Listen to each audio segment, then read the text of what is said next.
I'm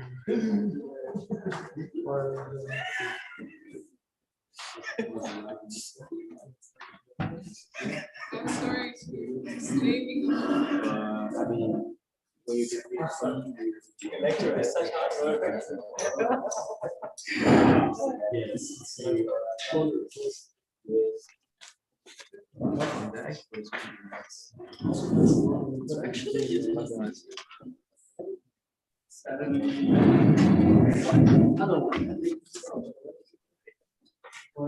Now you know we don't have the opportunity to meet messy anymore.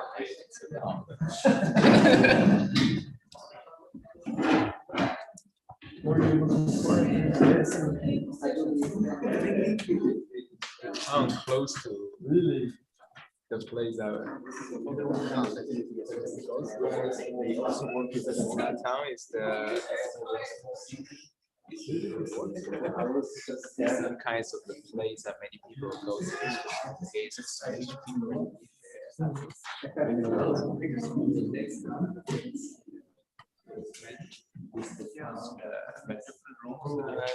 If I remember, they somehow put it on.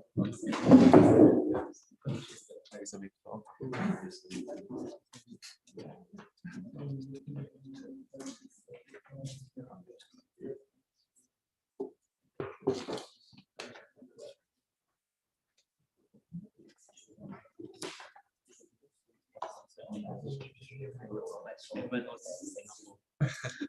was like, oh, how do we look at Friday too?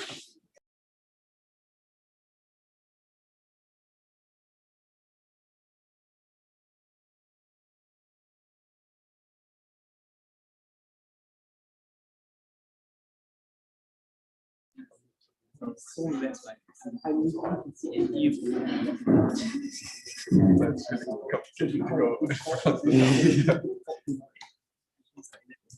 so far away from civilization. You can see this.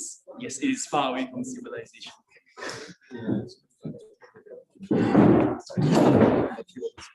Perhaps it would be to have like another technical here, because if it's dark, we can see better the reflection. Okay, Yeah, I was saying. because you are live on YouTube.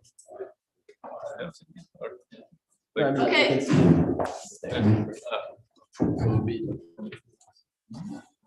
Let's start today's session. So our first speaker today is Nelly Ng from Singapore. She could not fly here to be with us in person, but she'll be here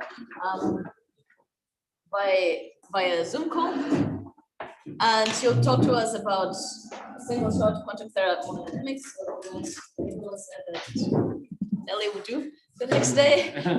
Here it comes now. So Nelly, I think you're good to start. Okay. Wait. Can,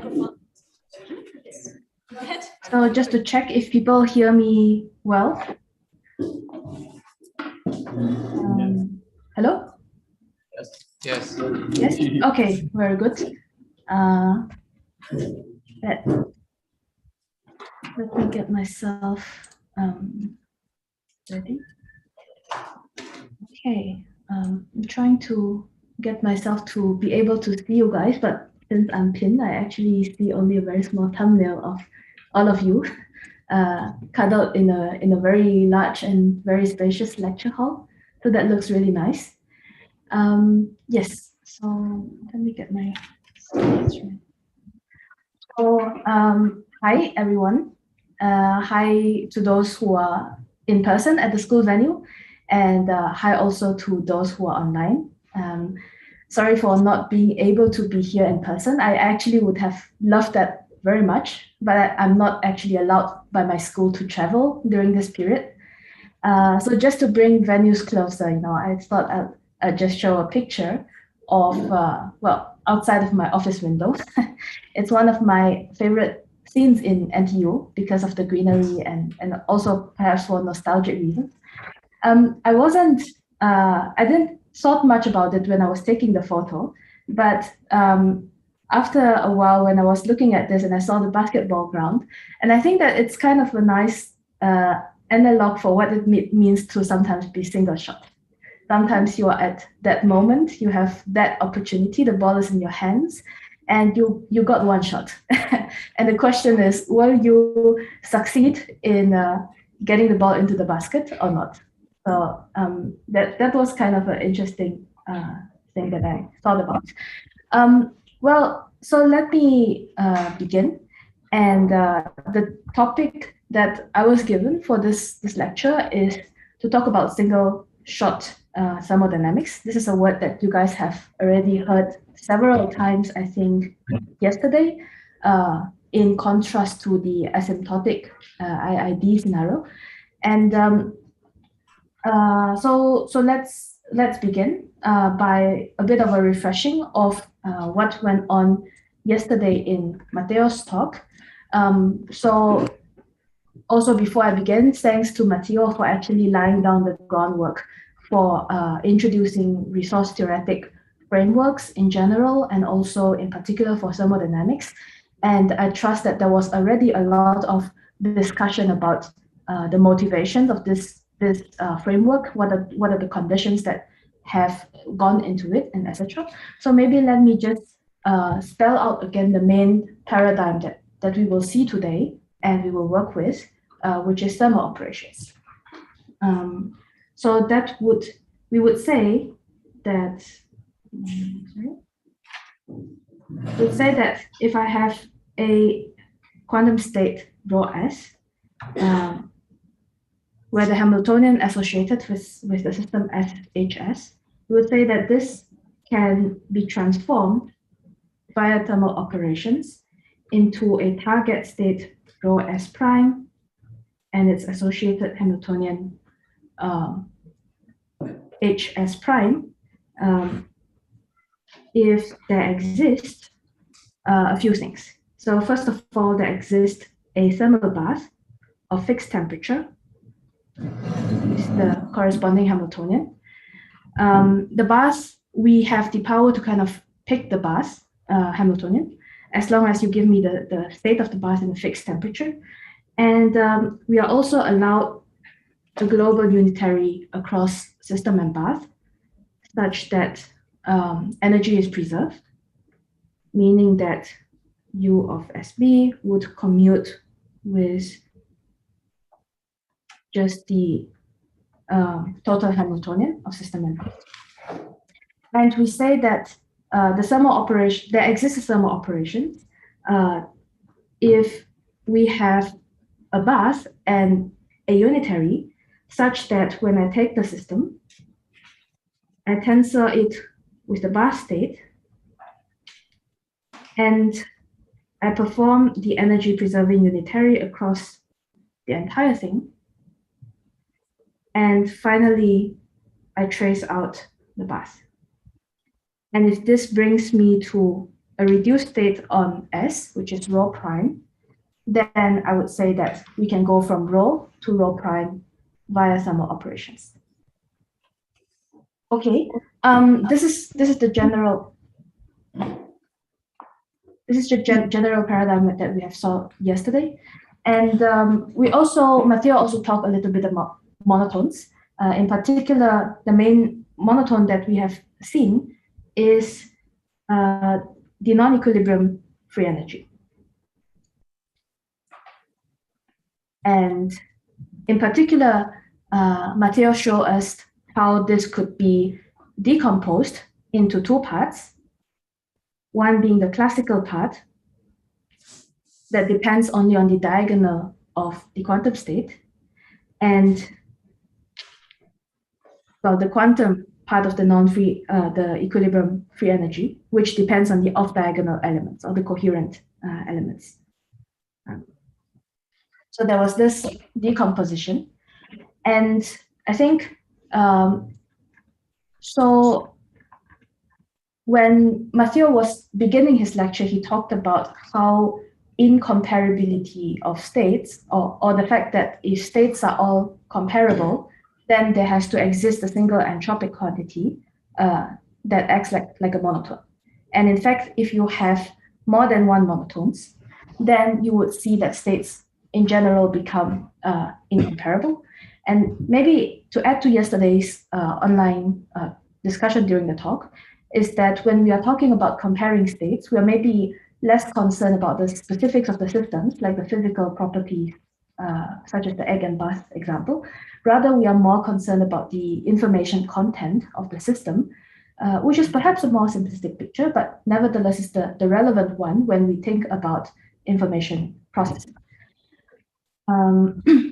So we saw two different monotones, which is the classical and the quantum version of the contribution to the non-equilibrium free energy. And both of them have to decrease. Another way to kind of phrase this is that monotones would, in general, serve as necessary conditions when I think about state transformations. So the fact that all of these monotones have to decrease is necessary in order for the transition to occur, but it is not sufficient to guarantee the possibility of that transition in particular. So, so that's one concept that we have seen yesterday. Another concept which I think Matteo did cover, but I'm not actually sure up to what extent. So maybe let me just spell that out. It relates to the fact that when you have a thermal operation, then the dynamics of the population, energy population, and the coherence can be analyzed separately. So let me spell out a little bit what I mean by that.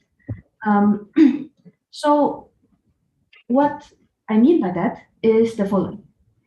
If there exists a thermal operation, let's say with a bath beta, such that it brings rho s to rho s prime, then there exists also a matrix G, and this is actually what we call sometimes a classical channel. And this G has the following property. First of all, if I take the eigenvalues of the thermal state of the system, so Q of S at temperature beta, it will preserve the population of the populations of the thermal state. So in other words, the vector that contains the populations of the thermal state is going to be invariant when G acts upon it. So just for clarity, let me write this out. These are the diagonal elements of tau of thermal state of the system with inverse temperature data. So this channel G, when acting on the population vectors R, where R is equal to the diagonal of rho S, would give me R prime, where R prime is the diagonal elements of rho S prime. So what we see here is that when I have a thermal operation that uses a bath beta of beta temperature, then I can describe whatever is happening on the populations, meaning the diagonal of the systems, by a classical channel. And this set of classical channels are also known as Gibbs stochastic matrices. Yeah. Actually, the converse is also true. So let me write that out separately.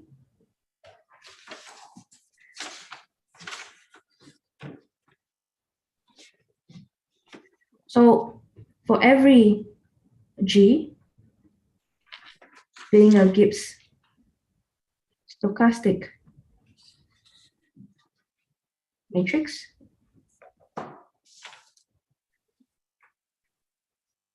then there exists a thermal operation, a CPTP map,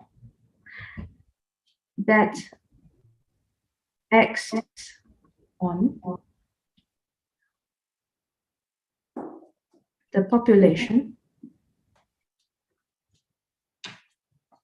with an effective classical channel G prime, and G prime can be made very close to G. And the precision of this depends on, well, the bus that you're using in the Gibbs, well, in the thermal operation. So this really means that whenever coherence is out of the picture, we often just need to talk about states undergoing thermal operations as the energy populations undergoing a change described by a classical channel. So this will be, I think, the main focus of most of the materials today. We're not going to talk so much about coherences, maybe except for a few concluding remarks of it. So that's kind of the plan. So disclaimer. I think one last thing that Matteo talked about was, which is kind of relevant for today, is also the idea of thermodynamic limit being described as the IID asymptotic limit, which means that you not only start with a single state rho s, but you're allowed to take many copies of rho s. And I take multiple copies, and I can collectively process them in a thermal operation such that I reach a final state. And this final state is epsilon close in terms of trace distance to a target state, m copies of a target state. And then we are interested in the limit of n going to infinity, and also epsilon has to go to 0, well, with a particular dependence on n, such that, and we are interested in kind of the rate that we can achieve. And it was mentioned that in this specific limit, the coherence would scale sublinearly with respect to n, and then the non-equilibrium free energy, f of beta of rho s, emerges as a single relevant quantity. Meaning that in this particular limit, states would be comparable. So we will see some of these concepts again today and how they will relate, how they will change when we are in the single shot limit. There's a question. Yes? There's a question, yep. Sorry, can you hear me?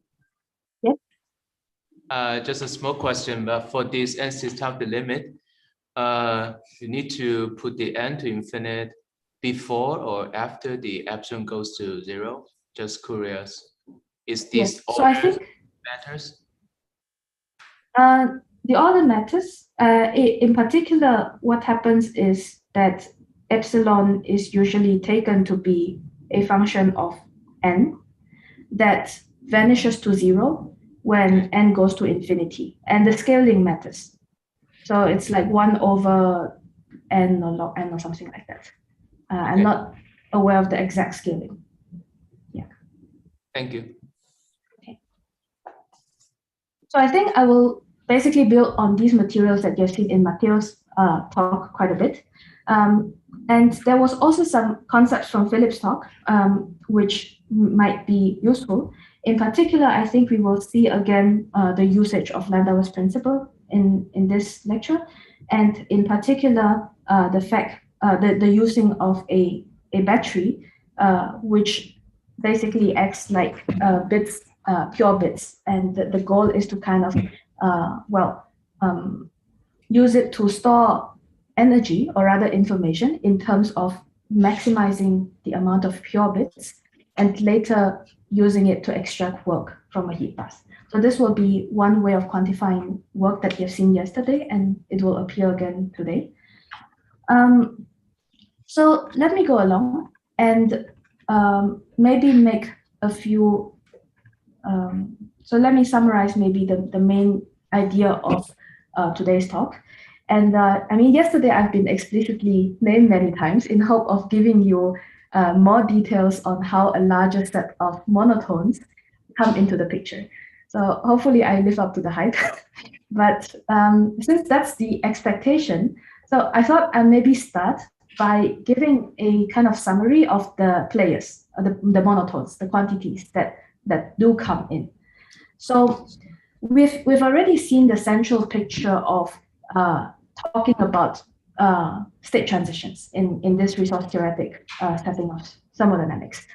And in fact, we care about state transitions because it's a generic question which is formulated. It can be applied to study other thermodynamic tasks. For example, work extraction.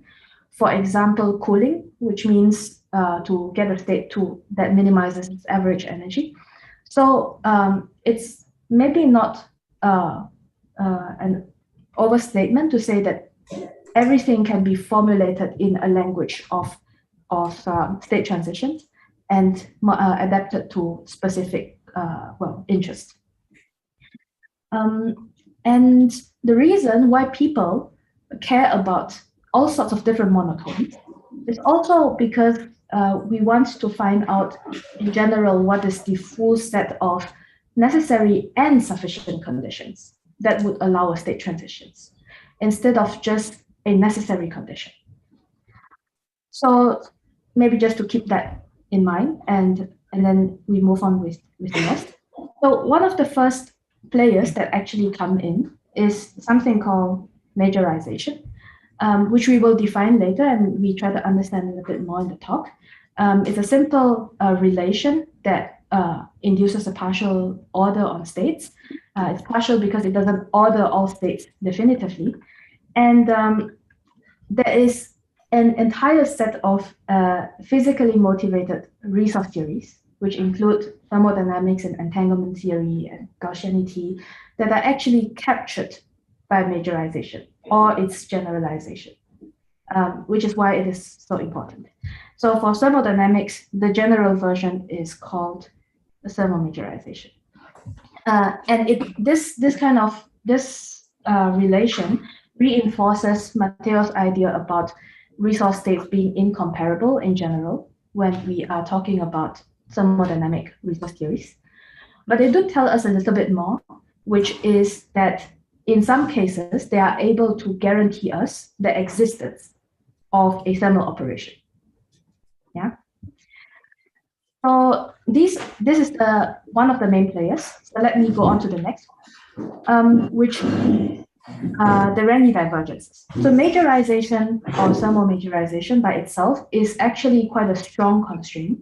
It can be relaxed when you add resources into the process. For example, like a catalyst or some coherent things, whatever. So what usually happens then is then the conditions of thermomajorization become relaxed to a different set, less stringent set of inequalities. And these are actually, in thermodynamics, they have been shown to be given by Renyi divergences or Renyi relative entropies. So maybe to get some feeling of what these quantities are, let's maybe start from something we have already seen, which is the free energy, right? The non-equilibrium version of the free energy. And we have seen that this is actually directly related to the relative entropy, which I denote as D here, the relative entropy of the system rho with respect to the thermalized version of rho. And the relative entropy itself is a very interesting quantity because it kind of acts like a parent quantity when it comes to defining many other information theoretic measures. So, for example, if I want to calculate mutual information between two systems, then you can show that this actually can be phrased in terms of a relative entropy between the bipartite state and, well, the individual products of the local states. And so this is mutual information. And on the other hand, if you want to look at conditional entropy, which I think Philippe maybe talked about a bit yesterday, then you see that the relative entropy is also can be phrased in terms, well, the conditional entropy can also be phrased in terms of relative. Now, the thing about the relative entropy is that when you study the operational fixed significance of this quantity, then what we realize is that it emerges as the characteristic quantity only in the IID limit. So it's mostly tell us what we expect when we average over many runs of the process and what we will find there. But what happens if you have a single state without the IID structure? You have a single process, and you want to determine, well, how can the state evolve? Then the relative entropy doesn't act at this unique quantity anymore. Instead, many other entropies come into the picture. So that is what brings us to actually the Renyi relative entropies, or Renyi divergences, sometimes called. So initially, the Renyi divergences are defined on classical distributions. So X and Y here are probability vectors. And the Renyi divergences are defined, well, via this equation. We will see how it behaves a bit later in special cases. And the idea here is, so let me first make a bit of a remark on the classical case before I go to the quantum case. The classical case has been studied a long time by people who are interested in information theory, well, transmission rates and all of that things. It's a very interesting mathematical quantity of interest. And here is a slide which I don't really expect you to read, because it's more like sharing of a particularly nice paper that spells out many different properties of the classical Renyi divergences. So this is a paper by Tim van Erven and Peter Haramos. It's a review and extension on results that are relating to the Renyi divergences. And in particular, there is what I call a cheat sheet, which is a full A4 page that summarizes all of the properties of these quantities. So it's a very nice technical tool to have when you are dealing with Renyi divergences. But if I were to forget about this for a moment and say, well, what is the main essence of the Renyi divergence? What is the central feature of it? Then I would say that it would probably be the fact that they satisfy what we call data processing inequality. So let me write that out. So what the data processing inequality says is as follows. For any classical channel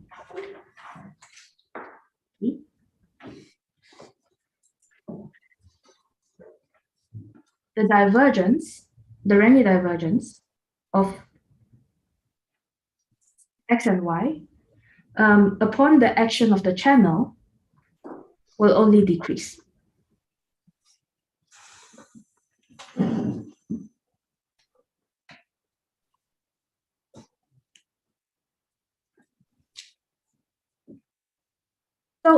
the reason why I came here before actually talking about the quantum version is really because if we try to define a Renyi divergence that holds for general quantum states, meaning that they don't commute, and you want them to be defined such that they would reduce to the classical case whenever they commute. So let me write this down.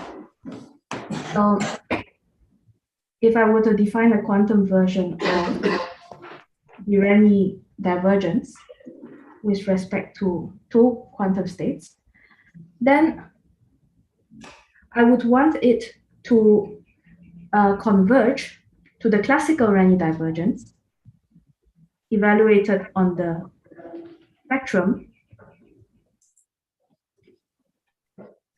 when we have that rho and sigma actually commute. So we're back, we should be back to the classical regime. And there are actually many different candidates for such relative entropies. So it's not clear how would you go about defining this. And the reason why I picked out data processing inequality to talk about is precisely because a reasonable quantum relative entropy, Renyi entropy, should also satisfy the data processing inequality. And the data processing inequality is also actually what gives us the monotones of that we saw yesterday. So the relative entropy of S versus the decohered version. So this was giving us the classical version of, well, the classical contribution of the free energy, and also the quantum version. Sorry, here it would be the quantum version, and then d of, so this is the curly d.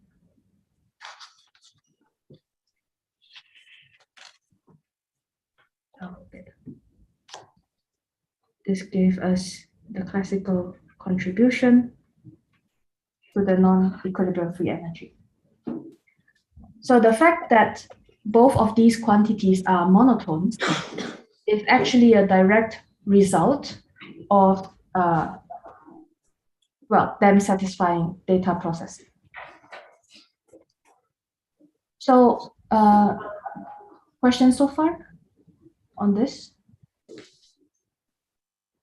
Before I move to a more special case? No? Okay. Yeah, I have a question. Sure. In the way you wrote the monotones of in the relative entropy, there's a D in the second row as well. Why is there another D, or what is this supposed to be? Can you repeat that again? Yeah, there's D of row S and then the two bars, and then the D of row S again. What is this, the second D? The dephasing? Yes. So this is the dephasing. So I'm using not so nice notation here, but what I'm calling D of rho S here is basically the energy dephased version of rho S.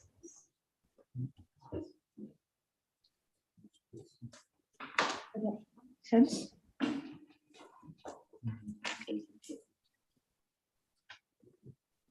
All right. So I mean, if I'm going a bit too fast or too slow, just let me know. So right now I'm going to talk about the special case, which is actually the Renyi entropy. Some of you might be familiar with it.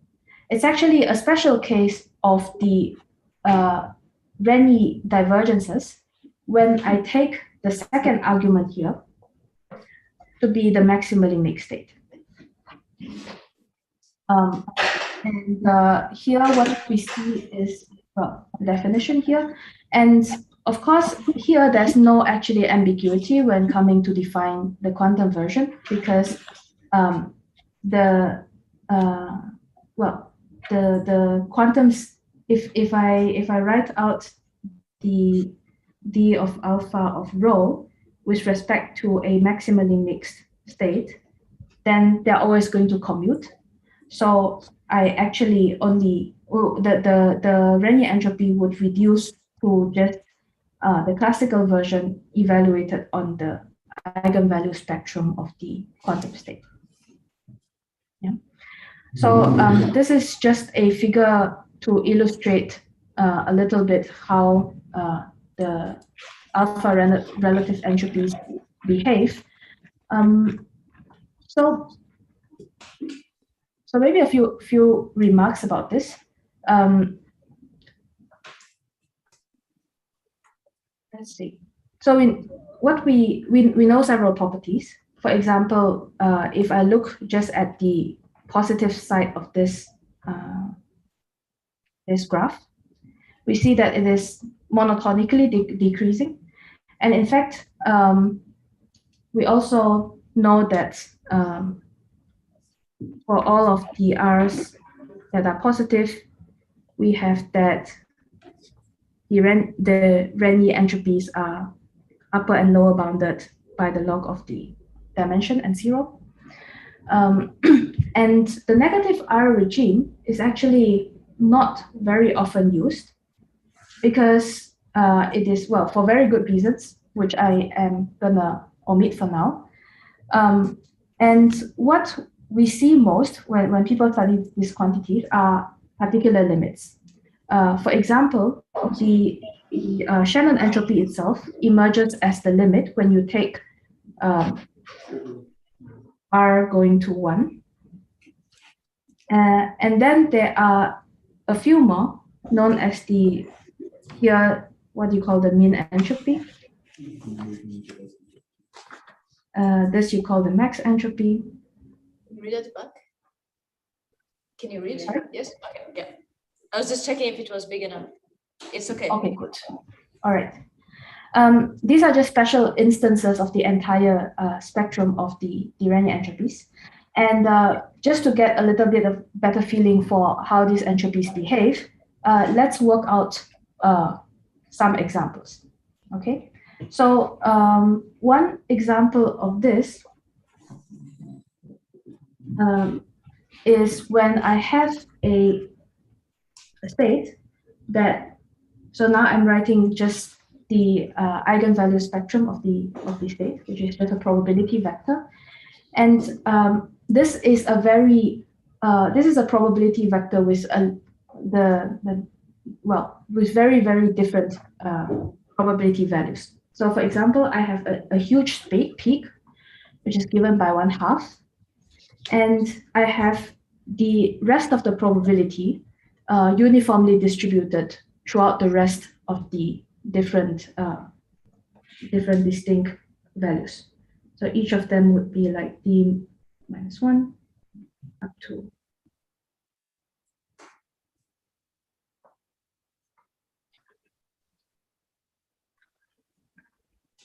So let's maybe try to write down the different values of the min max entropy and just the Shannon entropy as we see here. So we know that h of 0 is given by the log of the rank of the distribution. So in fact, the state is full rank. So I have that this behaves like log d, or this is evaluated as log d. And now, if I try to evaluate the infinity version, where r goes to infinity, then what we have is that it will pick out the largest eigenvalue of the distribution. So what that means is that I would have log of 1/2 here minus, and I'm taking log to be base 2, but in general, we can also use the natural logarithm. This would give you 1. And what you see here is that h0 and h alpha are very different when you have a large dimension. If we try to calculate the just the Shannon entropy or the von Neumann entropy of the state, then what we will see is that this will behave roughly like half of log the dimension. So you really see that all of the entropies have very different and very distinct values due to the huge difference between the eigenvalues inside the spectrum. So this is one example. And I will do a second example, which is maybe a much simpler one, where we look at states which are very uniform in terms of their distribution. So in particular, P would have the form of 1 over n number of times, or else it would be 0.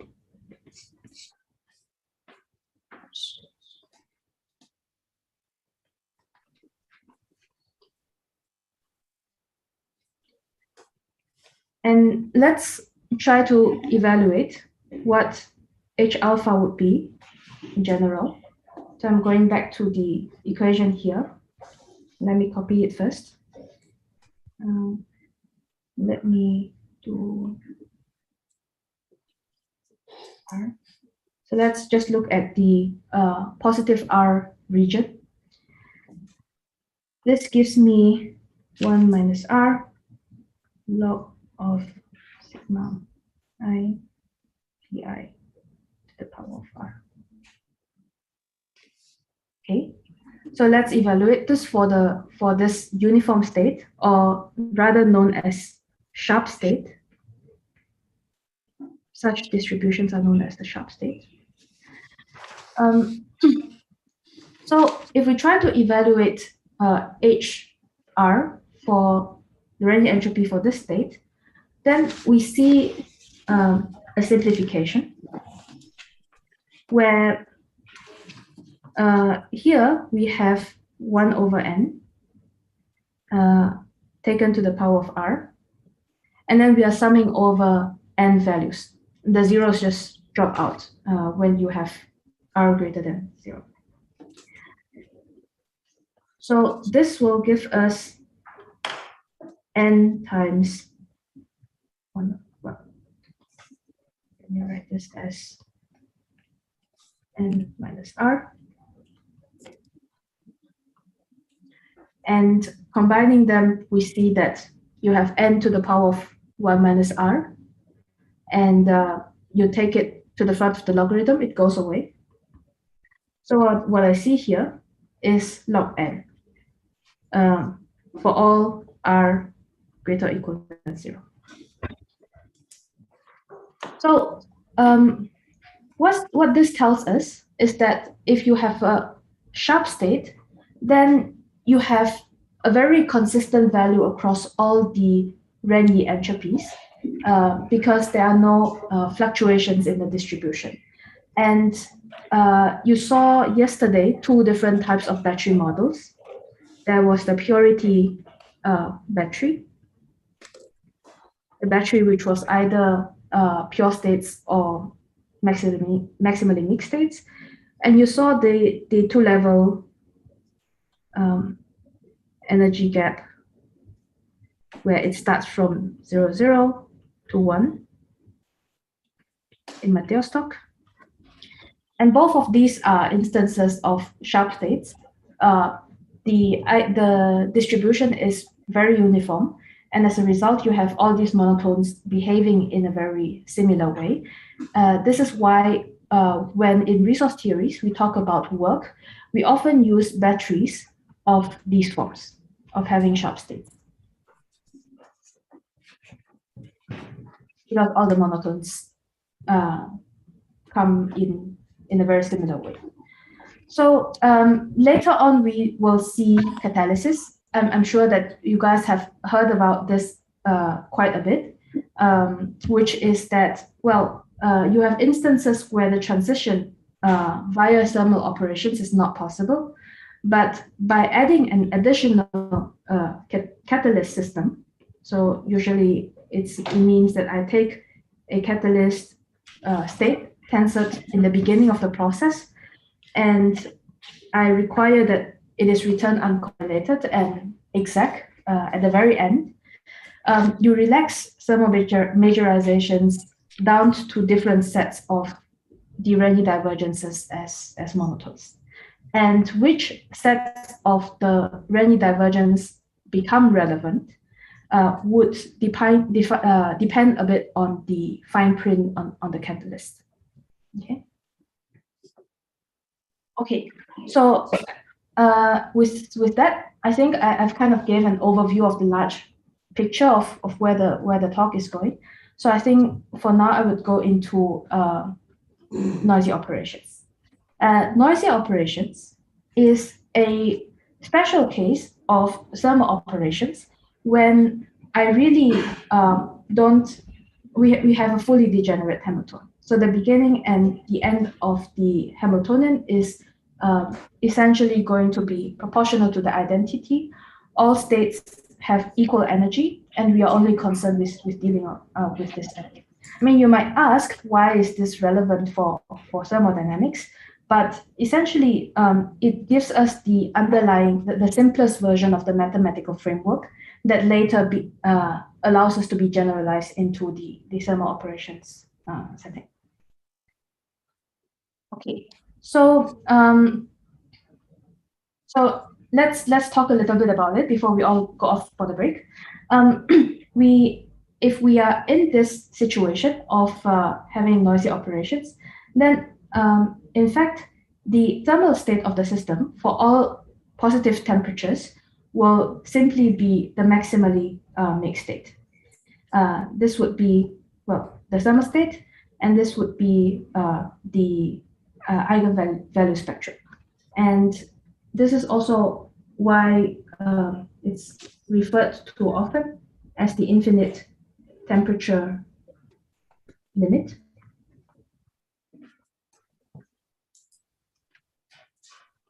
So this would be noisy operations. And so there are a few things which are really nice about noisy operations. So I'll go through them a little bit. The first thing is that because of the Hamiltonian of the system having a very simple condition, and also due to the energy preserving condition, the allowed Bath Hamiltonians is without loss of generality, just a larger set, like a larger maximally mixed state as the environment. So nevertheless, what we know in noisy operations is that whenever I can go from rho to rho s via noisy operations, then the bus size that is required is actually upper bounded. And it is actually upper bounded by the dimension of the system itself. So if your system is small, you in principle only need a very small bus. Of course, the operation here has to be a lot. You have to have some leeway of choosing the operations here, but the bus size can be small. So that is one feature that is nice about it. And in this picture, coherence becomes completely trivial because the Hamiltonians are just proportional to identities, so they all commute with the state of the system. It also means that the state condition unit, if you look at the state transition conditions, then they are going to be invariant under unitary operations. Because once you have an initial state rho and rho prime, that the transformation can occur via noisy operations, then if you have a different state in the beginning that has the same eigenvalue spectrum with which is unitarily equivalent to rho, then you can simply rotate it first. That doesn't cost any energy, and perform the noisy operation. And you can do a similar thing for the final state. So these state transition conditions will be invariant under the unitary operations and it means that they will only depend on the eigenvalue spectrum of the state.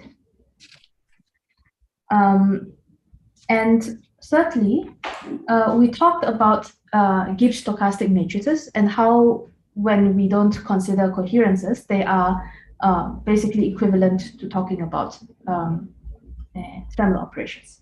So in particular, noisy operations are fully characterized by their Gibbs stochastic versions of the matrices. And since this is just the maximally mixed vector, probability vector, this gives us a set of Gibbs stochastic matrices, which are very well studied in literature, and they are called the doubly stochastic or bistochastic matrices. What do they look like? They have a very simple, structure, which is that if you have both each row and each column would sum up to 1. So I think for any classical channel which talks about transition probabilities, columns would always have to sum up to 1, so that you will bring normalized states to normalized states. But the fact that the rows would sum up to 1 actually gives you the fact that it will preserve the maximally mixed state. So this is the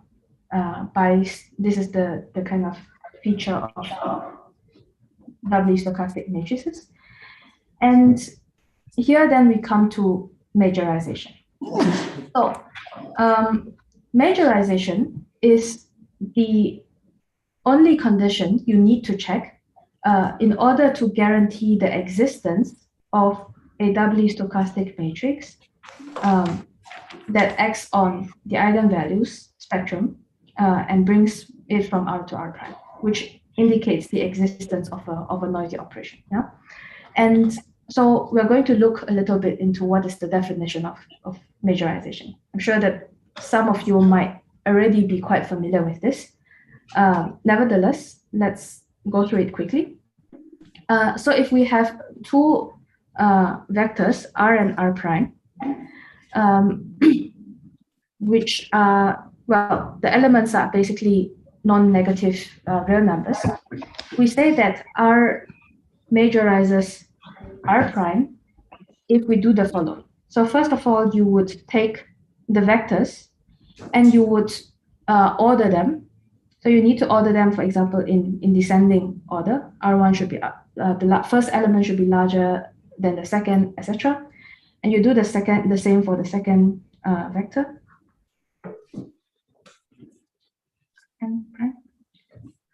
And majorization talks about a set of conditions, which is to check that the sum of the k largest eigenvalues of R has to be always larger than the sum of the k largest eigenvalues in rho prime.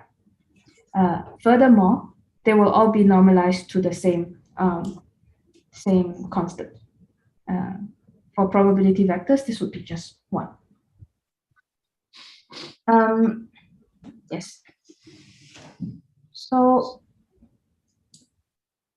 one way to visualize these majorizations often is that we would plot cumulative probabilities, which means that, so let me do that, for example, here. I would have here 1, 2, 3, up to the dimension of S. And here I would plot the largest probability, maybe R for consistency. And then here I would plot R1 plus R2. So here you have the cumulative probability of the vector R. And it will go up to 1 when you hit D. And the cumulative probability, if you draw out the linear interpolation of all these points, you will get a concave curve. This is also known as the Lorentz curve. And if you plot the Lorentz curve with respect to, say, the vector r, and you do it, for example, another vector here, r prime, majorization visually is just to say that the Lorentz curve of r always lies above that of r prime. Okay, so I think I am so this would be the majorization or Lorentz curve, and this is often here I plot this with respect to up to dimension, but in fact you can normalize it such that here you have one. So majorization is often illustrated by a Lorentz curve. That's the main story, and I think I'm asked to take a break here. So yeah, Lydia, should I hand this back to you? Yes, it's a good place to take a break, and we restart at 10 in 10 minutes. Okay. Nelly.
Hi, yes. So I saw the question on the Discord channel and I answered it, but I need to show the screen again.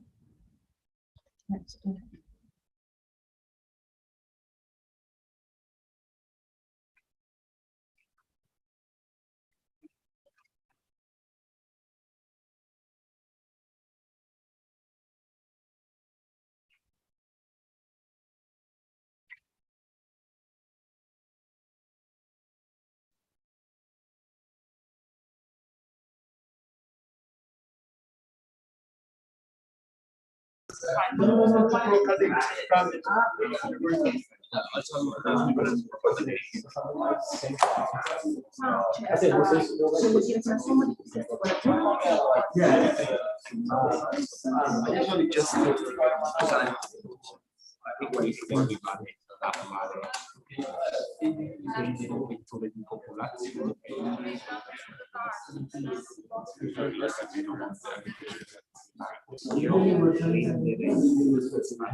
People back in the room.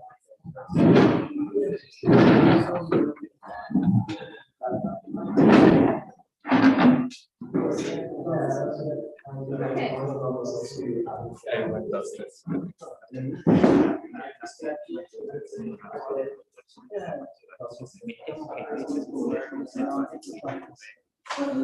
So let's restart.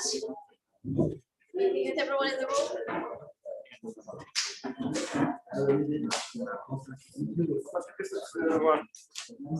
Nelly, you also have a question on YouTube. I don't know if you have a minute to. You can ask me the question.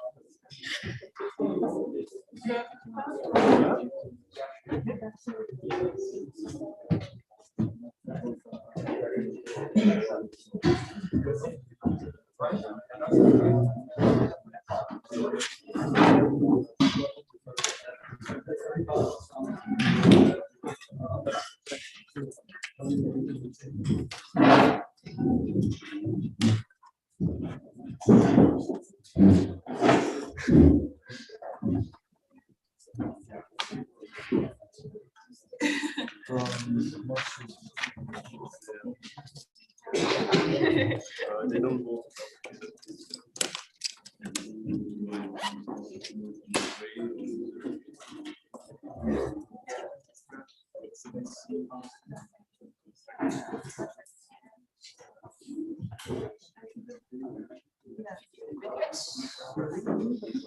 Let's restart.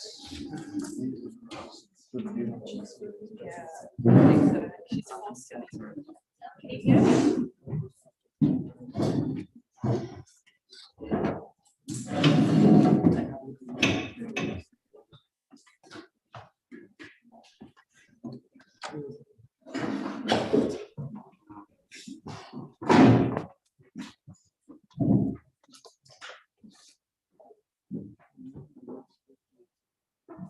Can I start? Yes, yes. Okay. I was waiting for a cue. So. Okay, good. Welcome back. Let's see.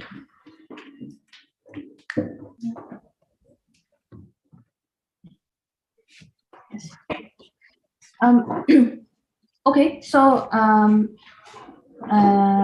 welcome back. Let's move on to continue to talk a little bit more about majorization, so that we understand it better when we generalize it to the thermal case. So these are just a small list of some of the properties of majorization that will help you get a feeling for what they're like. For example, it is a transitive order. So if I have that P majorizes Q and Q majorizes R, then I would necessarily have P majorizes R. It's also antisymmetric in the sense that if you have two vectors and they majorize one another, then they will have to be equal up to permutations.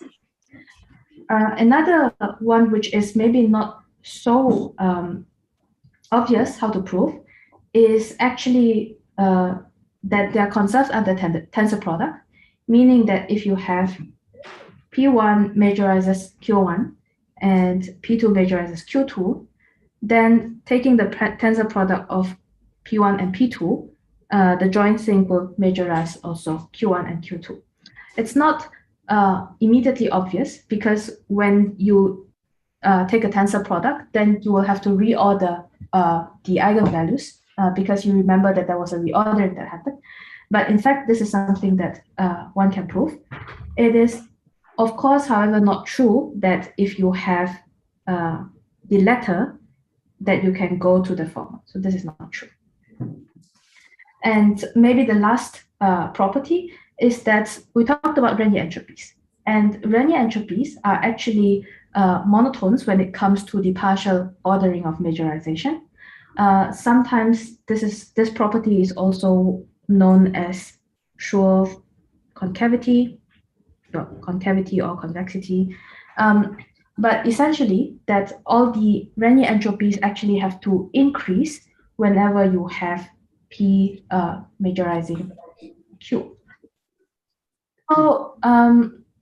So this is kind of a quick overview of what majorization is like. And the theorem that really ties majorization to the existence of doubly stochastic matrices is quite a fundamental theorem, technical one, known as the Hardy-Littlewood-Polya theorem. And this theorem says the following. So the first statement is that I have two vectors where R majorizes R prime. This theorem says that it's equivalent to saying that there would exist a bistochastic matrix that acts on R and brings it to R prime. And in fact, there is a third statement which is equivalent to the two above, which is that there exists a finite series of T transforms. I haven't formally defined T transforms here, but there are a special kind of bistochastic matrix such that they only act trivially on two distinct elements, and they act like identity on the rest. So you can think of having a distribution with many elements, and T transform would be taking two elements and mixing. It would be like the partial thermalization of a qubit that you see yesterday in the James Cummings model, if you generalize this to the thermal version. So there exists a finite series of T transforms, meaning that you apply one T transform and the other, and that there's a finite amount of such sequences, such that when applying this to the initial population vector R, you would also get to R prime. So this is the statement of Hardy, Littlewood, and Polya. This will be different when we go to thermal majorization. So just a bit of a sneak peek is that this equivalence gets dropped when we are looking at thermal majorization. And that's kind of what makes thermal majorization a bit much more trickier, because if you imagine that if these two were still, if 2 and 3 were equivalent in thermal majorization, then what you have is that, well, every thermal operation can be done by taking a sequence of, mixing elements, which is accomplished by a single bosonic path. But that is not the case in thermal operations. So I think that's kind of all I wanted to say, mainly technically about majorization. And next, I want to just go very quickly on applying this to study things like work cost. We've already seen this, I think, or a variation of this when we talked in Philip's talk. Essentially, the question is the same, but now because we are dealing with the single shot version, so the different monotones are going to come in. So let's talk about the question of work extraction. Later, we will talk about work cost. We will derive them and see, well, how they relate to one another. So the first question is, given the state, how much work can we extract from it via noisy operations? Okay, and since we are talking about noisy operations with fully degenerate Hamiltonians, perhaps the way that I want to talk about extracting work here is to actually use the purity battery that you see yesterday and try to maximize the increase of pure bits that I gain from this process. Because I know that if I have access to these pure bits, then I can use them later, maybe in the C-Light engine, to extract work from a heat bus. So that's the idea. So I would have the initial state rho here. I will attach this purity battery, which has a total of n qubits, and an amount of lambda, one of them, are pure. The rest are maximally mixed. And I want to ask, well, how much work can I extract in the sense of by trying to increase the number of pure qubits to lambda 2, and therefore maybe bringing this to a less valuable resource state. And the goal is really to maximize this quantity, which is the increase in terms of pure bits. So the first thing that we do when tackling such a problem is to see that, in fact, if I want to maximize lambda 2 minus lambda 1, then without loss of generality, we can take the final state on the system to simply be the maximally mixed state.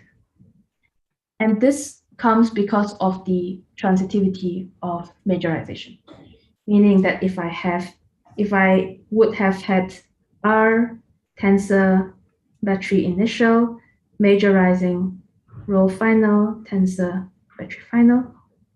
So I extracted some amount of work via these battery states by bringing rho to rho prime. Then you see that the transition here is also possible to the maximally mixed state and the same battery, because the maximally mixed state will be majorized by everything else. It's the flatter state possible. So this, without loss of generality, we know that this is just the maximally mixed state itself. Now, secondly, or maybe even more fundamentally, we were saying that if we look at assuming that Landau was principle is true, then the amount of work that we extract in this process is going to be the number of increase in pure bits times a factor of kBt of 2. So that's going to be my assumption in this problem. So I want to maximize the quantity lambda 2 minus lambda 1. And how do I do it? Well, I know that basically majorization has to hold, and a consequence of majorization holding means that all the Renyi entropies also have to increase in the direction of the transition. In particular, the zero Renyi entropy, which we saw just now, but let me just write it down just in case, just to refresh our memory. This is the log of the rank of a distribution. This quantity has to increase when we move from the initial joint state to the final joint state. So the joint state being this entire thing, and the final state being this entire thing. This is visible. This is visible. Okay, so let's write this down. So we have the initial Renyi entropy of rho, which I'm going to write P to be the eigenvalue spectrum of rho. And so we know that the Renyi entropy is just the classical version. This quantity is additive under tensor product. So in fact, I would write 0 of battery 1 So this is battery initial. And this quantity has to be smaller or equal than the Renyi entropy 0 of rho prime, which is identity of S ds plus the Renyi entropy of battery final. Now, the zero Renyi entropy is just the log of the rank, right? So essentially, this translates to, I mean, if you take the exponential of this, then you just have that the rank of the probability distribution times the rank of the battery initial state, which is basically given by this part of the battery. So this would be n minus lambda 1. And then here I have d of s. And then I have here n minus lambda 2.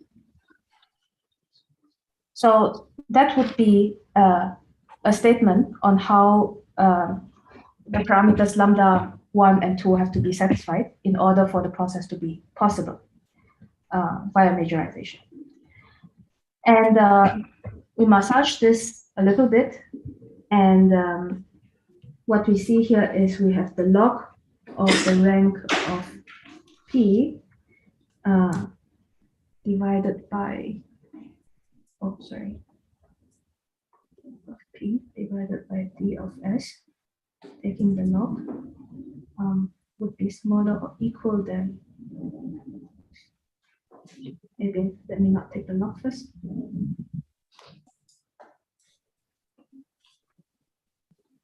So I have 2 to the power of lambda 2 minus lambda 1.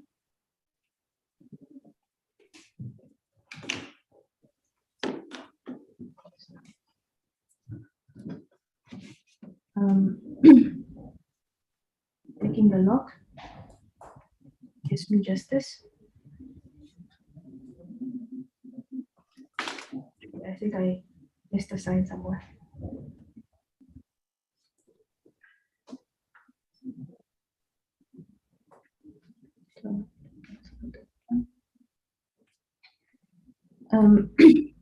So this will give me that lambda 1 has to be smaller than the log of D of S minus the log of the rank of P.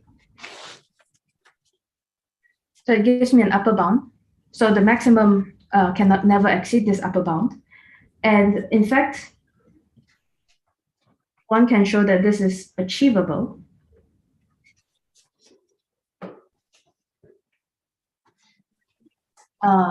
Meaning that it's both necessary and sufficient in this scenario. So what we have is an expression for the maximum work that we can extract. Let me put the KBT log 2 here.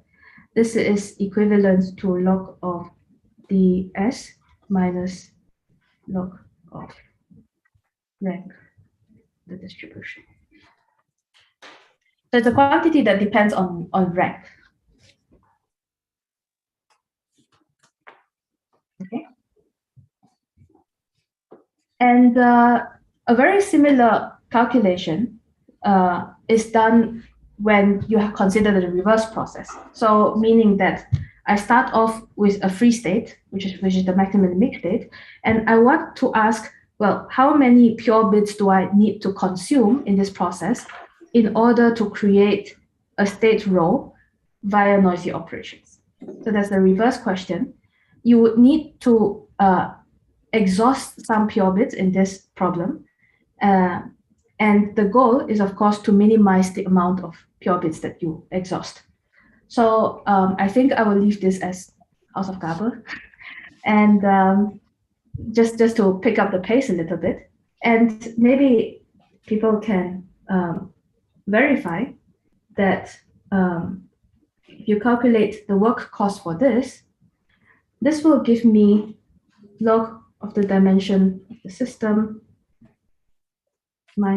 plus log of the maximum eigenvalue. So P max is going to be the maximum eigenvalues of the system here.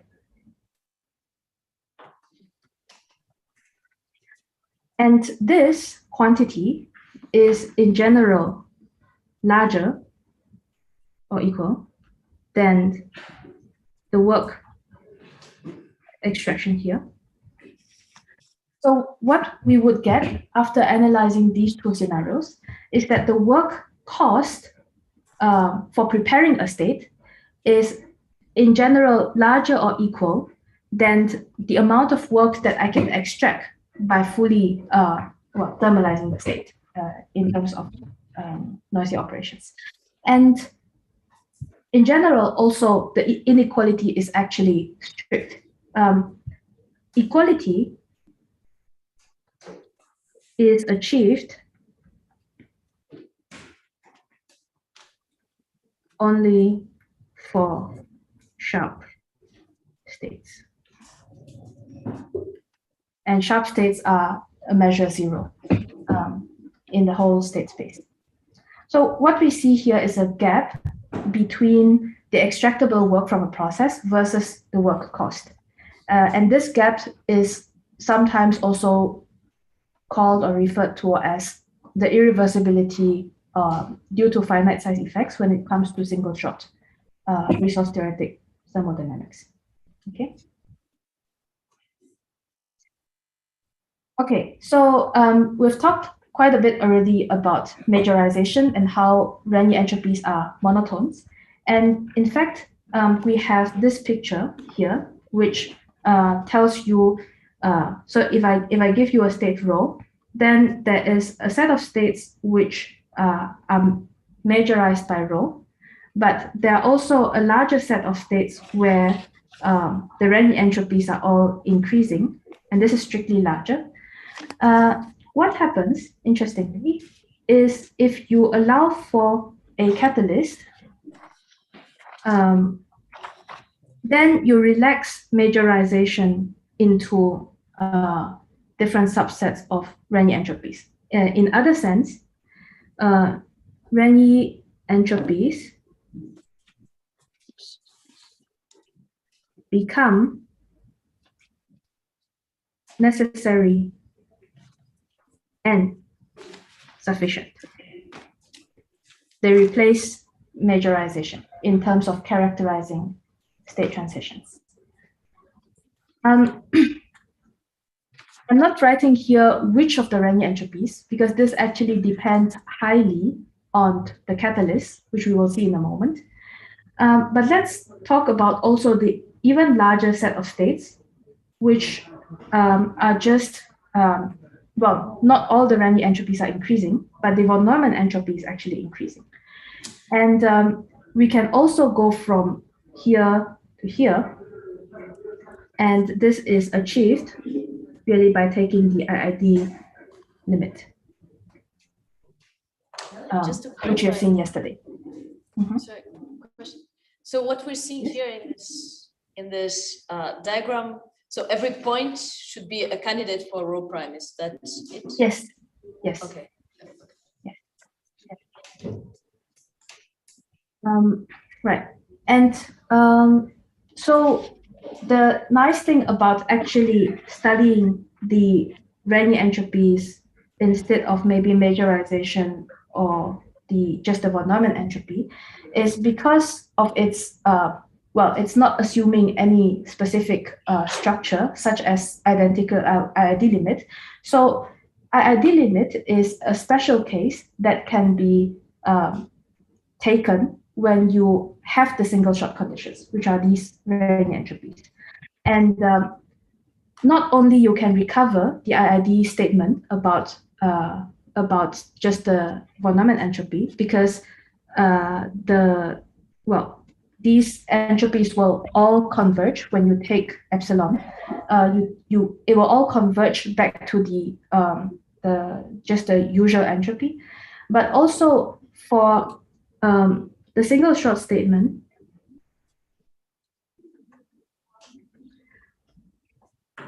it's also useful for large but finite n. N being the number of copies that you take. So n doesn't necessarily go to infinity, but it can be, I don't know, 100, 10,000, 100 million. And basically the single shot quantities allow you to study how this conversion happens. So this subfield kind of is known as second order asymptotics, which shows how all the alpha Renyi energies, entropies all converge in a certain speed to the von Neumann quantity. Okay, so that would be more or less about Renyi entropies.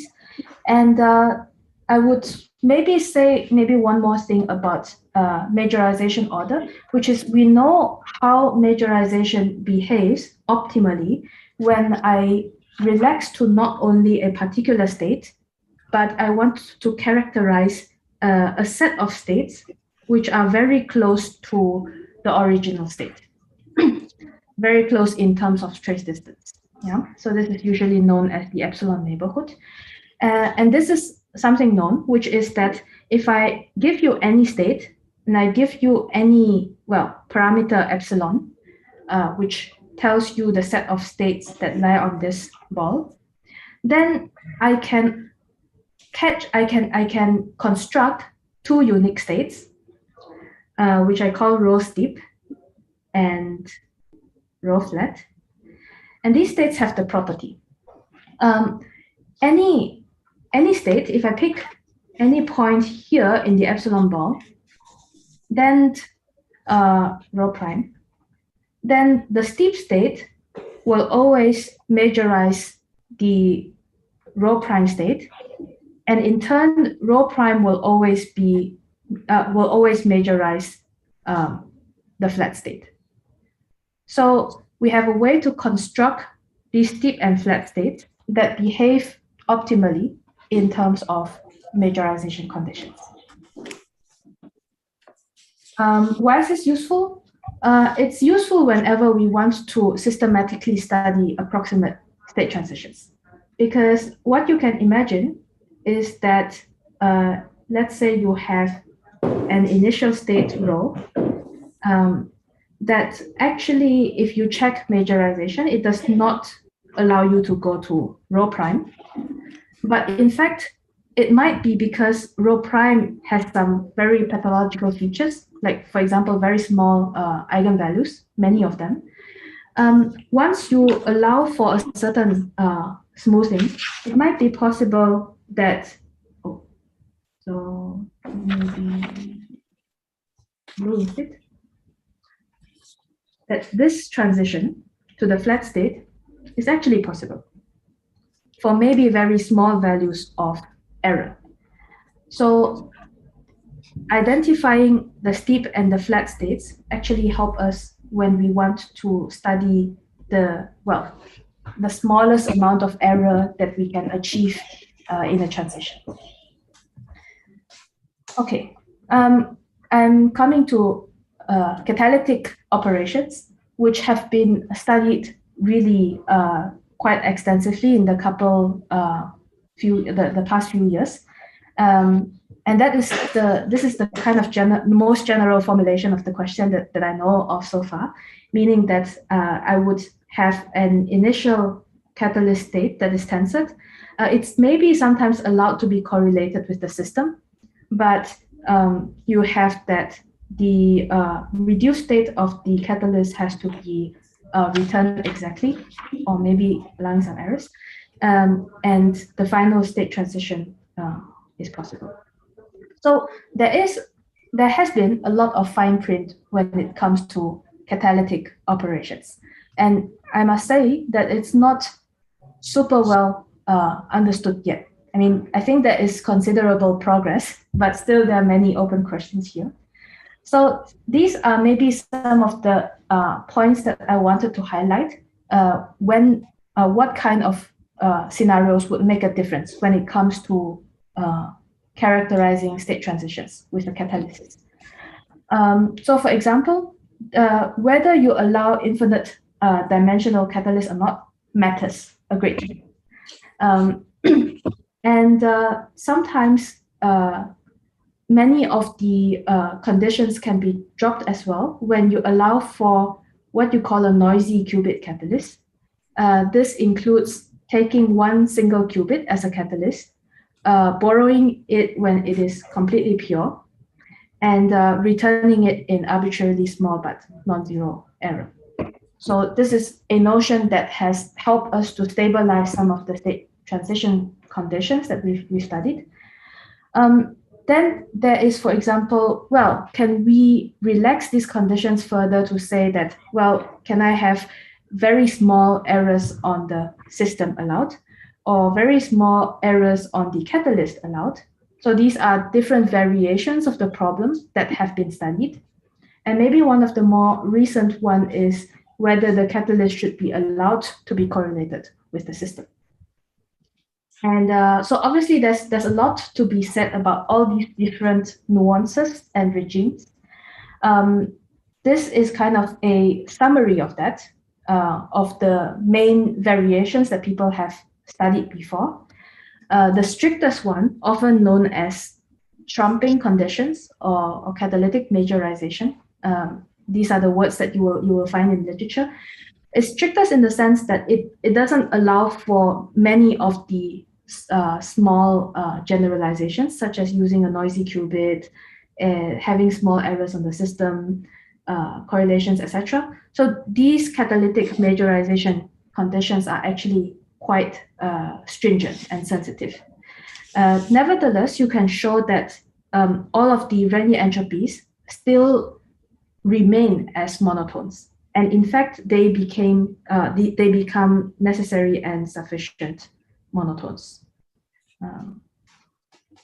when it comes to this. So this is the most stringent case. And moving forward, where we allow for, let's say, a noisy qubit and small errors on the system, you see that what happens here is the negative entropies, well, negative Renyi parameters entropies are gone. So that's usually good because these are the ones which are not very well behaved under small changes in the state. And then you have these nuances where you will allow for some correlation to remain between the system and the catalyst, even after you trace off the bus, even after that. And this is very nice work. People have showed that only then the usual Renyi entropy, more like the Shannon entropy here, remains, and it becomes again the necessary and sufficient condition that singles out this transition. There's actually still some more technicality that actually here you need the Berg entropy as well. I'm not going to define it here, just for the sake of having it there for completeness. When it comes to having inexact catalysis, which means that errors can happen on the catalyst, and these are not arbitrarily small, then it's really complicated. Depending on how the error changes with the dimension of the catalyst, you have different sets of the Renyi entropies coming in, behaving as monotones. And this is a really so I mean, I must say that this is kind of a muddy area somehow. Also not very well understood, but there it is. Okay, so we have maybe about half an hour left, no? 15 minutes? 15 minutes, yes. 15 minutes, okay, good.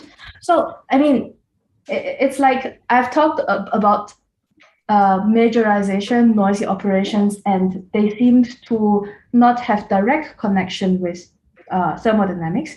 But mathematically speaking, thermal operations is just one step away. And most of the things that we have observed before actually have their generalizations and extension when it comes to thermal operations.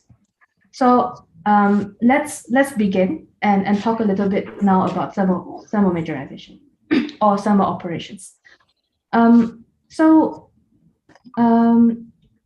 Matteo talked about the case where the initial and the final Hamiltonians can be different. But I think in the literature, I think most of the results stated in the form where the initial and final Hamiltonian are the same. This is just a little bit of nuances, whether you allow for the attaching of a clock system that changes the Hamiltonian or not. Now, in this picture, coherence, of course, becomes non-trivial. And I think Matteo also talked at length about that yesterday. And this is kind of a summary of what we know. So we know that if the final state, the target state, is incoherent, then regardless of whether the system begins in a coherent or incoherent state, we can characterize all states transitions via thermal majorization. So it's an if and only if thing. So checking thermal majorization tells you necessary and sufficient conditions when there exists existence of a thermal operation. Now, if the final target state is incoherent, we have seen that you cannot begin with a I should say that this is coherent. So there is coherence because the state and the Hamiltonian doesn't commute. If you come in with an incoherent state, then it is impossible to generate coherence. So in principle, we also know that this is never possible.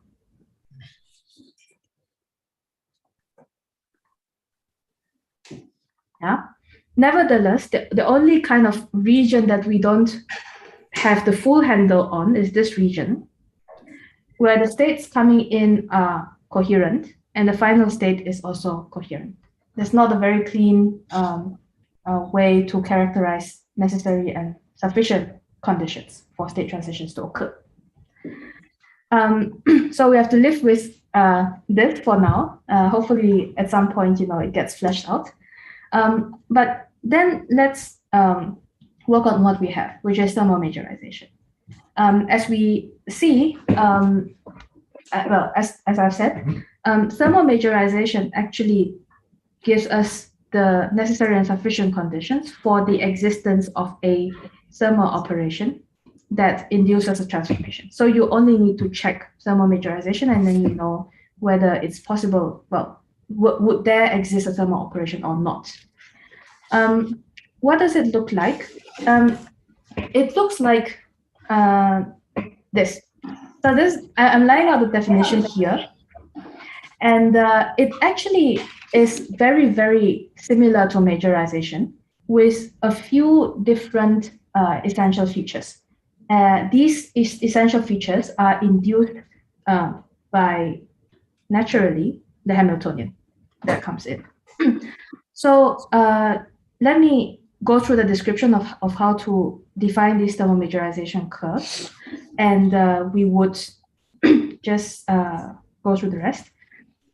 Essentially, you need to first write down the population vectors, telling us the expectation values of energies, and one needs to order them such that they are not decreasing in terms of the eigenvalues themselves, but you need to factor in the Gibbs factor that corresponds to energy here, and you need to order them in this particular order, such that the population times the Gibbs factor is decreasing.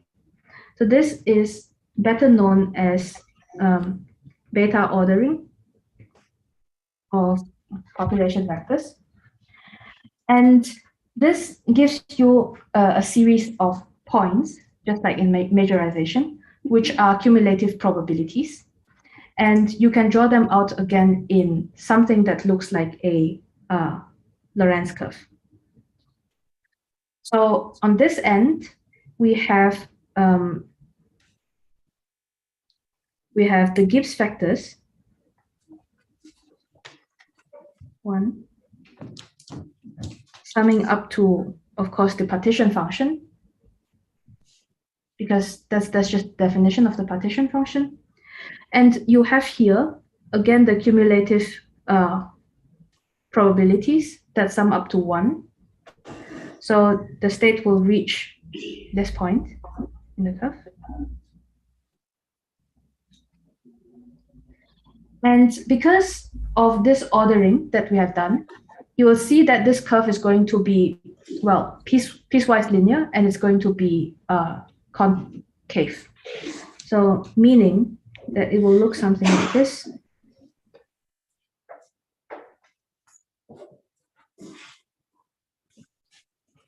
Yeah. So this is the thermal majorization curve of a state rho. And it depends on, in particular, the Hamiltonian and the population eigenvalues and the inverse temperature. So all of these factor into the thermal majorization curve. And we say that a state thermal majorizes another when the curve of the first state lies above of the other. So for example, if I draw out the thermal majorization diagram of another state, it might look like this.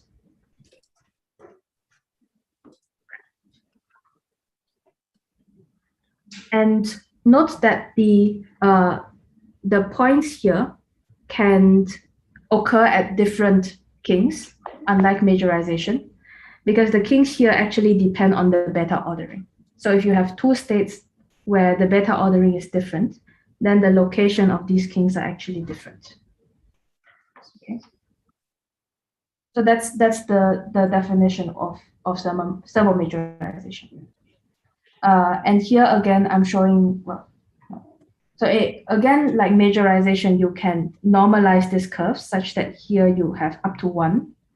And essentially what you have here will be the eigenvalues of the thermal state. Okay. So that's thermal majorization, a simple extension of what we see in majorization. And we see similar features starting to happen. So if we start to compute, for example, the work that I can extract and the work cost from these processes, then we will see that in general, the work cost is going to be larger or equal than the extractable work. And the occasion where equality happens is actually very rare. Again, only on states that have a thermal majorization diagram that looks like a sharp state, essentially. So these are very rare occurrences. And knowing thermal majorization, we can apply them to study, for example, the efficiency of heat engines in extracting kind of single shot work. And because of these work costs in general being, well, smaller than the difference in free energy, you see here that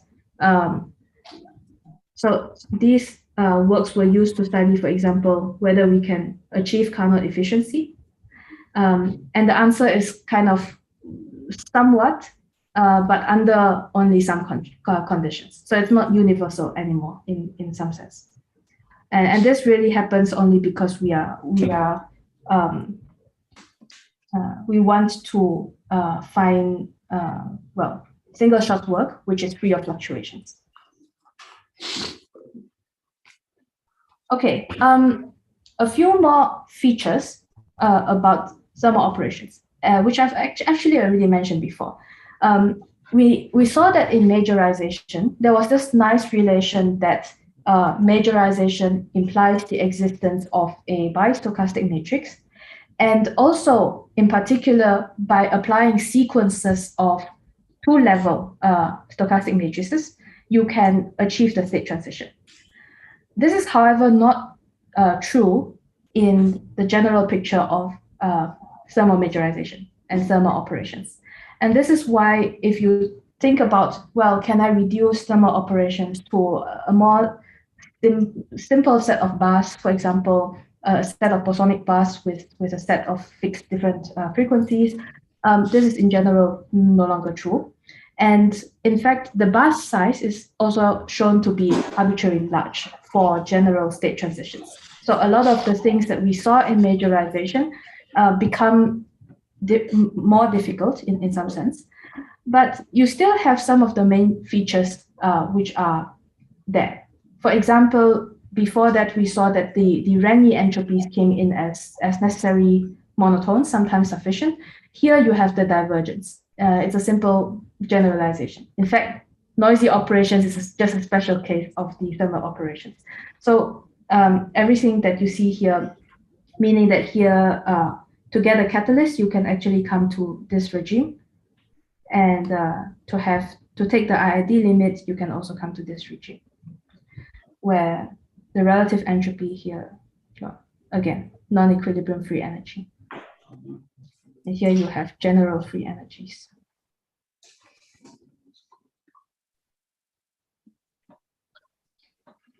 So that's kind of the hierarchy that happens here.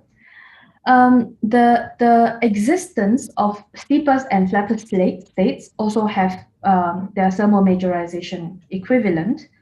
What is interesting is that the flattest state can always still be uniquely constructed, but the steeper state cannot be. So that's one thing that we lose when we go to the general picture of thermal operations.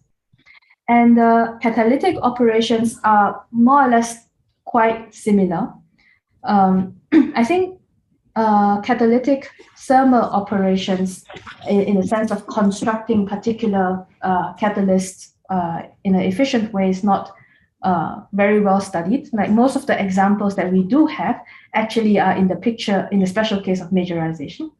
But the general idea of having these different regimes of catalysis and therefore resulting in different regimes of the Renyi divergence becoming necessary and sufficient, this feature still holds throughout. So I think that would be more or less what I wanted to say about majorization and thermal majorization.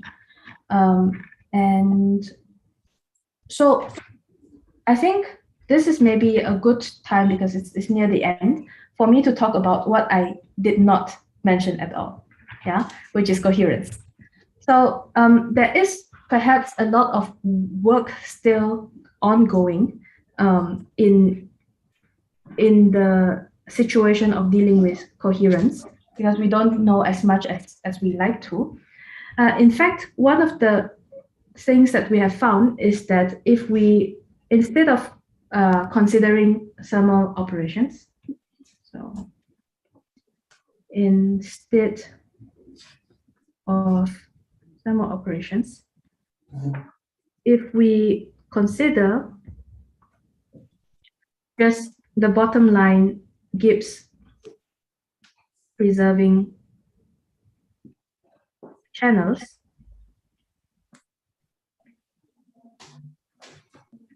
then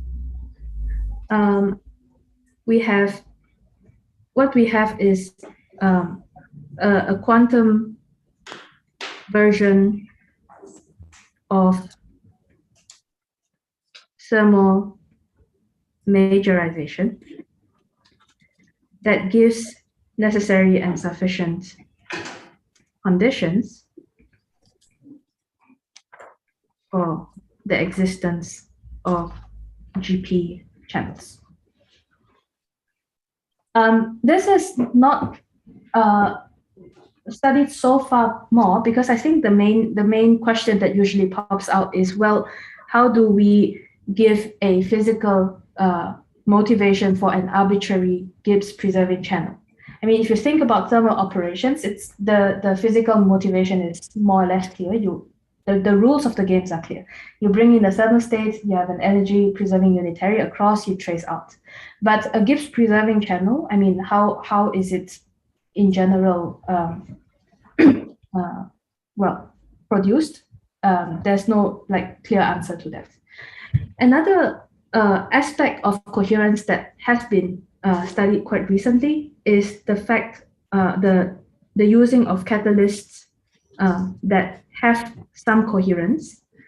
And in fact, here, the interesting picture is when the catalyst is allowed to be correlated with the system. Because there is some very recent work, which I think just came out this year, where having a coherent catalyst actually allows you to amplify existing coherence in a state. That's interesting, but we don't know so much about it. So a lot of this is maybe future work or ongoing work that is happening. Okay, I think I've probably gone over time a little bit. So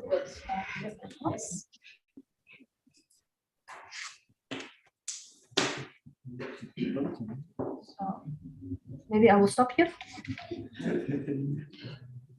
Yes, I don't think you can hear us very well. Hi.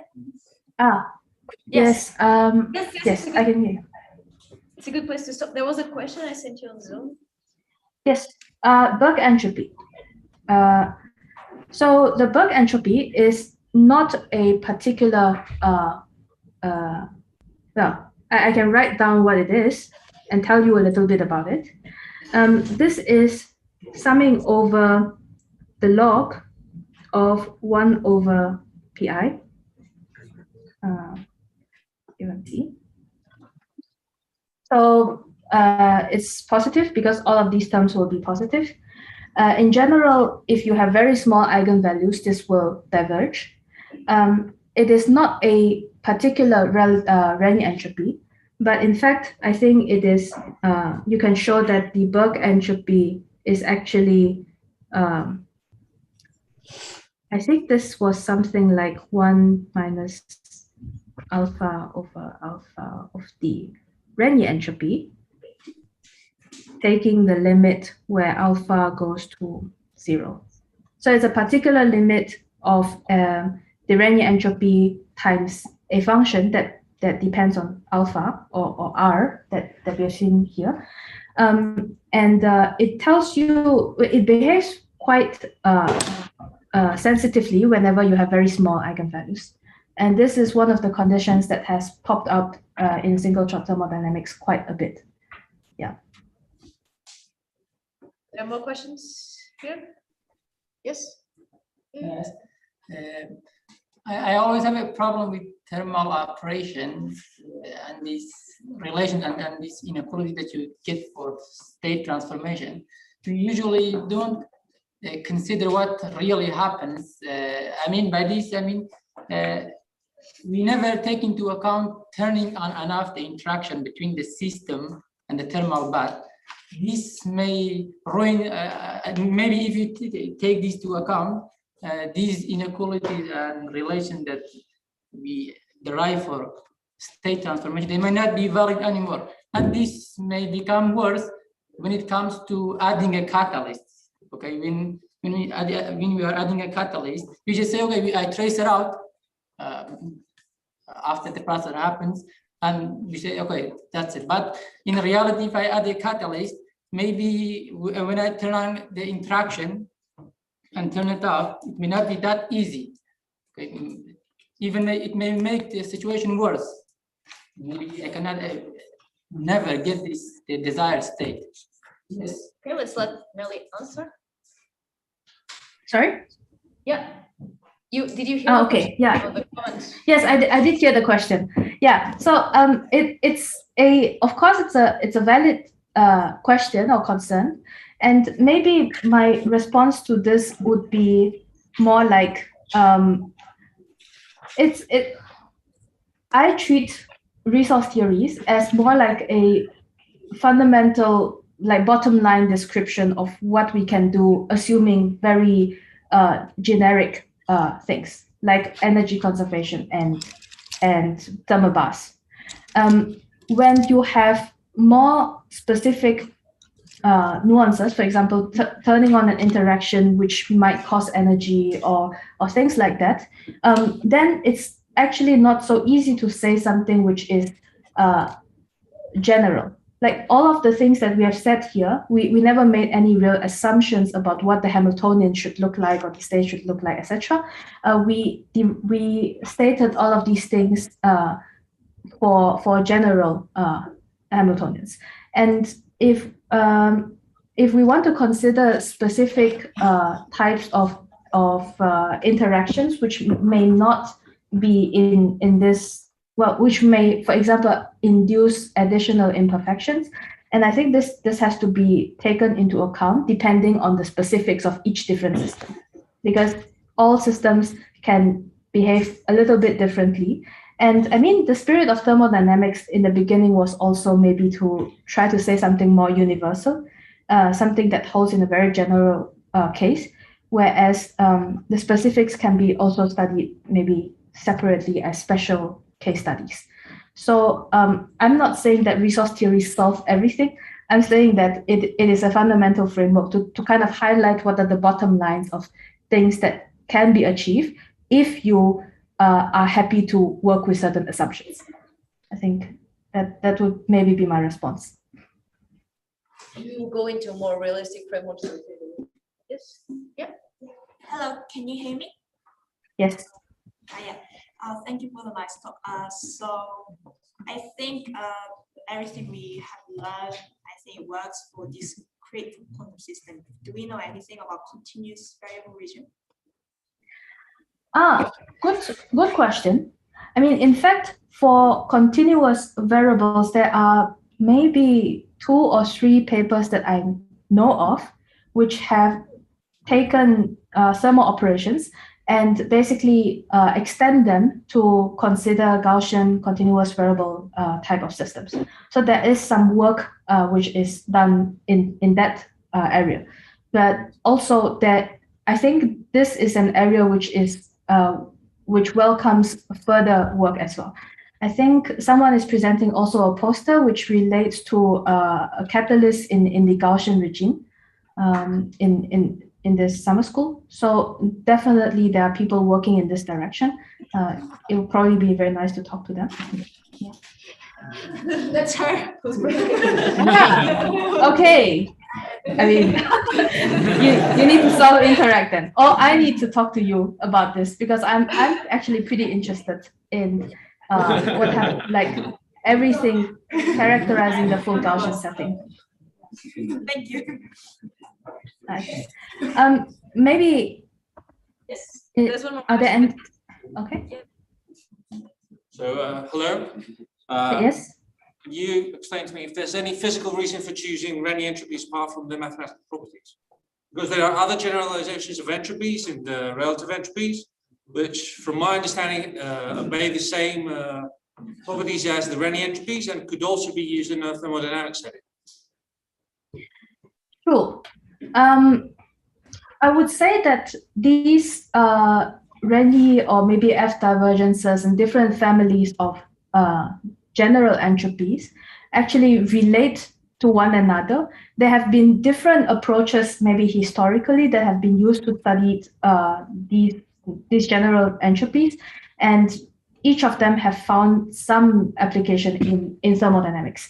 I'm not claiming that Renyi entropies are the only ones that you should study, but there's a very good reason in studying them for the resource theory framework, which is, well, maybe 2. One, which I've stated before, which is that they are the ones which satisfy data processing inequality.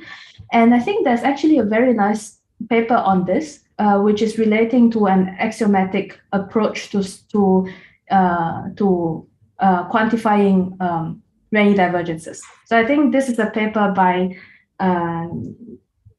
so let me just write this down. I think this is the paper by Gilad, Go, and I think Marco, Michael, or was it Francesco? I don't know. So there is a very nice paper that takes basically an axiomatic approach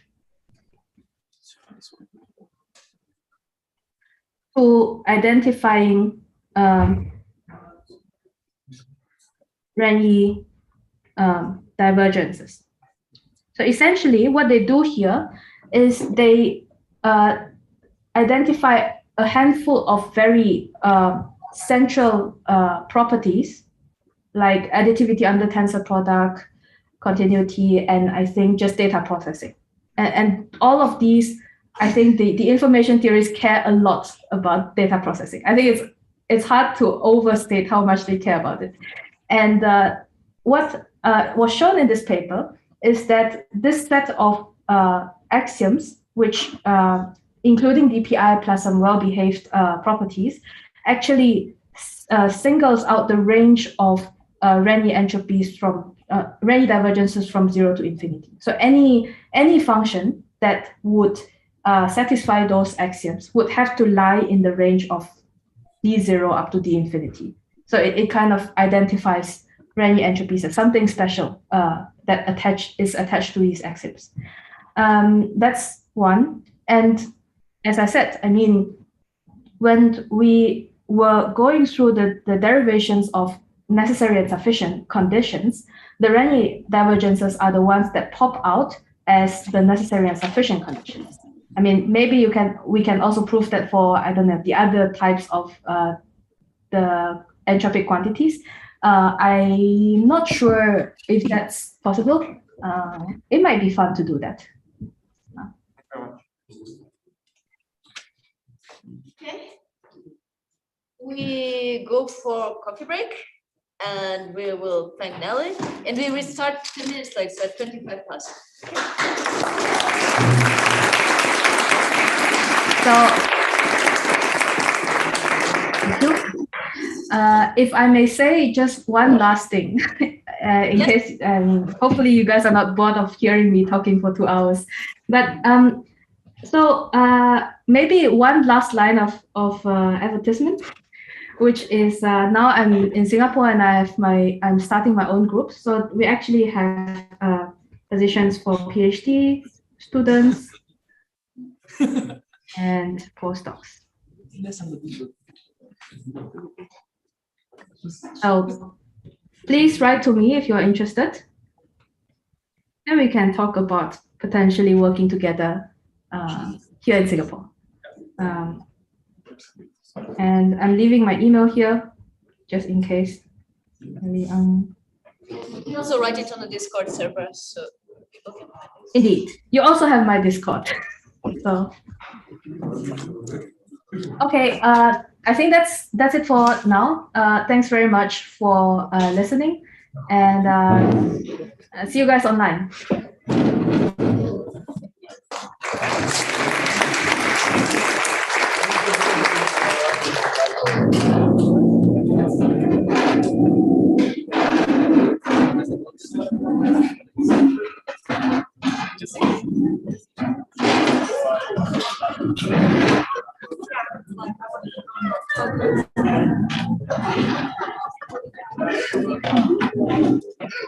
I am super hungry.